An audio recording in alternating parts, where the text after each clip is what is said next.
Hello students, आज हम start कर रहे हैं फ्लो ऑफ कंट्रोल स्टेटमेंट्स और कंट्रोल स्ट्रक्चर्स। सबका मीनिंग एक ही होता है। हमने लास्ट क्लास में बेसिक प्रोग्राम्स देखे थे। जो हमारा लास्ट प्रोग्राम था swap two numbers without using third variable. उसके बाद हम जो स्टार्ट कर रहे हैं फ्लो ऑफ कंट्रोल, जिन्हें हम कंट्रोल स्टेटमेंट्स भी कहते हैं और कंट्रोल स्ट्रक्चर्स भी कहते हैं। हमारे पास तीन टाइप्स के होते हैं, सिलेक्शन, रेपिटेशन और ब्रांचिंग। रेपिटेशन को हम आइट्रेशन भी बोलते हैं और लूपिंग भी बोलते हैं। तो सबसे पहली चीज, हम यहाँ पर जो कंट्रोल स्टेटमेंट यूज ही क्यों कर रहे हैं, हमारा सबसे पहला क्वेश्चन ये है। तो कंट्रोल स्टेटमेंट्स का मतलब होता है उन स्टेटमेंट्स को कंट्रोल करना जो हमसे नॉर्मल हैंडल नहीं हो पा रही। उसके लिए हमारे पास यहाँ पर 3 वेज हैं। पहला क्या है, सिलेक्शन, दूसरा है रेपिटेशन, तीसरा है ब्रांचिंग। मैं आज वाली क्लास में जो आपको समझा रहा हूँ सिर्फ सिलेक्शन वाला पार्ट समझा रहा हूँ। सिलेक्शन में क्या क्या चीजें आती हैं, इनके सिंटेक्स की बात करूंगा आपके साथ। सबसे पहला आता है इफ, फिर नेक्स्ट आता है इफ एल्स, फिर नेक्स्ट आता है हमारे पास मल्टीपल इफ एल्स, जिसे हम एल्स इफ स्टेटमेंट भी कहते हैं। फिर बात आती है हमारे पास लैडर इफ एल्स, फिर बारी आती है हमारे पास नेस्टेड इफ एल्स, फिर बारी आती है हमारे पास लास्ट आता है इसमें स्विच केस, जिसे हम स्विच स्टेटमेंट बोलते हैं। ये जो सारी हैं मेरी, ये बेसिकली क्या है, मेरी स्टेटमेंट्स हैं। क्या है, मेरी स्टेटमेंट्स। सबसे पहले मैं आपको यहां पर बात कर रहा हूं इफ स्टेटमेंट की। इफ स्टेटमेंट का यूज क्या है, देखो हमारे पास, मैंने आपको बोला फॉर एग्जाम्पल, मैंने यहाँ x की वैल्यू ली 2, यहाँ कंडीशन ली x इक्वल 2,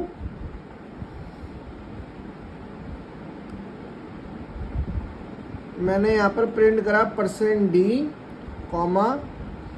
x, और लास्ट में यहाँ प्रिंट एफ कर दिया मैंने हेलो। सिर्फ एक स्टेटमेंट की बात करते हैं। मैं अभी आपको सिर्फ नॉर्मल इफ स्टेटमेंट यूज करवा रहा हूँ।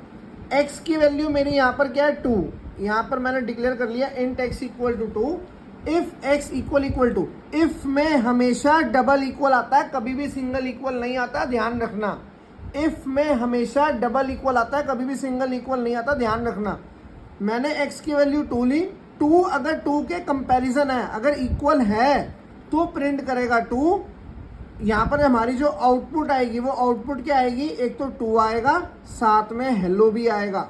बात समझ आ रही है। यहाँ पर /n मैंने फॉर एग्जाम्पल कर दिया /n, तो यहाँ पर 2 के बाद हेलो भी आएगा। देखो जो ये वाला प्रिंट एफ है मेरा, जो ये वाली कंडीशन है मेरी प्रिंट एफ, ये वाली तो मेरी स्टेटमेंट है। इसका मतलब ये है this statement always works, this statement always work whether condition is true और false, whether condition is true और फॉल्स। तो ध्यान रखना, क्योंकि ये करली ब्रेसिस के बाहर है।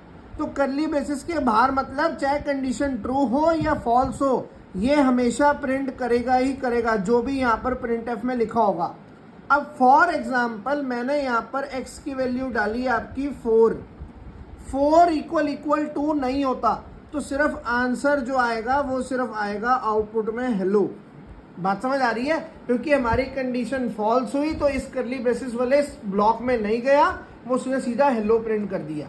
ये नॉर्मल बात कर रहा हूं इफ स्टेटमेंट की, जहां पर ओनली वन कंडीशन होती है, जहां पर एक ही कंडीशन होती है, वहां बात करते हैं इफ स्टेटमेंट। बात समझ आ गई।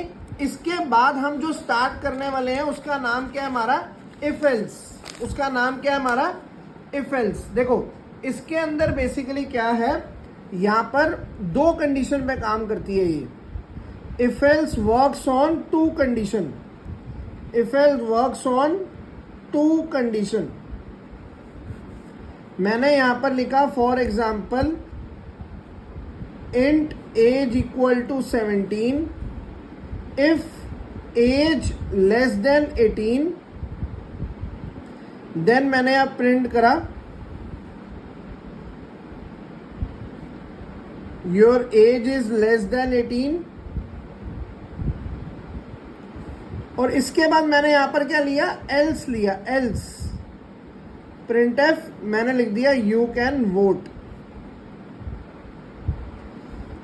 और इसके बाद मैंने यहाँ पर प्रिंट एफ में कर दिया हेलो सी लैंग्वेज।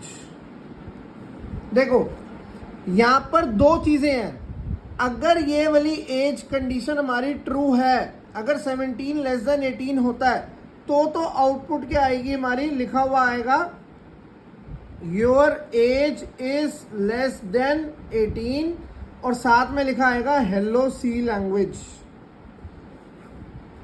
अगर एज मैंने यहां पर एंटर कराई 23 लेस देन 18 नहीं होता, अगर कंडीशन ट्रू होगी तो इस वाले ब्लॉक में जाएगा, कंडीशन फॉल्स होगी तो एल्स में जाएगा। तो एल्स में क्या लिखा आएगा, यू कैन वोट और साथ में लिखा आएगा हेलो सी लैंग्वेज। क्योंकि मैंने आपको अभी बताया था वो चीज करली ब्रेसिस के बाहर है, जो बाहर होगा वो हमेशा कंडीशन ट्रू हो या फॉल्स हो, ये हमेशा आपको वर्क करके दिखाएगा। बात समझ आ गई। If statement and if else मैंने आपको भी समझाया है। इसके बाद जो हम बात करने जा रहे हैं उसका नाम है मल्टीपल इफ एल्स। उसका नाम क्या है, मल्टीपल इफ एल्स, जिसे हम एल्स इफ स्टेटमेंट भी बोलते हैं और लैडर इफ एल्स भी बोलते हैं। It works on more than to conditions, it works on more than two statements बोलो या टू कंडीशंस बोलो, वहां पर मल्टीपल इफ एल्स यूज होता है। जैसे कि write a program to check whether the number is positive, negative और जीरो, या write a program to find the greatest of 3 number, या write a program to print the days. ठीक है, तो वहां पर यूज होती है मल्टीपल इफ एल्स। अब ये जो मैंने आपको सारी चीजें लिखी है ना, ये सिंटेक्स है, ये सिंटेक्स मतलब फॉर्मेट है। करली बेसिस जो मैंने लिखा हुआ है ये, वैसे एक स्टेटमेंट के लिए करली बेसिस की जरूरत नहीं होती, एक स्टेटमेंट के लिए करली बेसिस की जरूरत नहीं होती। बात समझ आ रही है। अब देखो इसके बाद क्या है, मल्टीपल इफ एल्स या एल्स इफ या लैडर इफ एल्स। इसके अंदर क्या है, फॉर एग्जाम्पल मैंने यहां पर ले लिया n इक्वल टू 4। मैं आपको सिंटेक्स से बजाय प्रोग्राम से एग्जाम्पल देके समझा रहा हूं, फिर आने वाले टाइम में हम प्रोग्राम्स तो करेंगे ही। ठीक है, तो देखो यहां पर मैंने यहां नंबर लिया, अगर ग्रेटर देन 0 है तो यहां पर मैंने क्या कर दिया, प्रिंट एफ पॉजिटिव, और मुझे अगर साथ में नंबर भी प्रिंट करना है, मैंने %d लिया और कॉमा n कर दिया। %d इसलिए मुझे n भी प्रिंट करना है, मेरा क्या था। इसके बाद यहां पर मैंने क्या लिया, एल्स इफ, क्या लिया, एल्स इफ लिया। ध्यान रखना मोर देन 2 स्टेटमेंट है तो एल्स इफ आएगा। प्रिंट एफ मैंने यहां प्रिंट कर दिया नेगेटिव %d कॉमा n, और लास्ट में मैंने यहां पर क्या करा, मैंने इधर कर दिया एल्स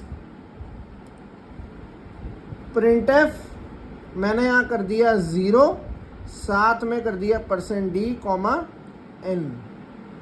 अगर नंबर 0 से बड़ा होगा तो पॉजिटिव आएगा, अगर नंबर मेरा यहां मैं -1 डालता तो नेगेटिव आंसर आ जाता, अगर मैं यहां 0 डालता तो आंसर 0 ही आ जाता।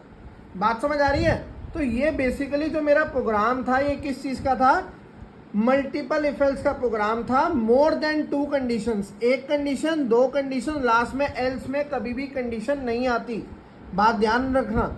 ठीक है, तो मोर देन 2 कंडीशन मतलब ऐसे हमारे पास बड़े सारे एल्स इफ आ सकते हैं। मेरे आने वाले प्रोग्राम्स में आप देखोगे, मेरी आने वाली जो वीडियोस होंगी उनमें जो मैं प्रोग्राम्स कराऊंगा, देखना आप उसके अंदर मैं मल्टीपल इफ एल्स के बहुत सारे प्रोग्राम है। कभी भी क्वेश्चन में ये नहीं बोलता आपको ये वाली स्टेटमेंट यूज करनी है, ये करनी है, पिछली वाली करनी है, आपको खुद आइडिया लगाना होता है। अगर जिस बच्चे को कॉन्सेप्ट क्लियर होगा, जो बच्चा मेरी वीडियोस देख रहा होगा, उसको एक एक चीज क्लियर होगी। मेरी बात समझ आ रही है। तो आपको एक छोटा सा काम यही करना है, वीडियो को सब्सक्राइब करो, लाइक करो, शेयर करो। ठीक है, नेक्स्ट क्लास में मिलते हैं हम नेस्टेड इफ एल्स के साथ। ठीक है, कोई डाउट हो मेरा कॉन्टैक्ट नंबर दिया हुआ है, आप वहां पर कॉन्टैक्ट कर सकते हो। ठीक है, नेक्स्ट क्लास में हम स्टार्ट करेंगे nested if else. Thank you.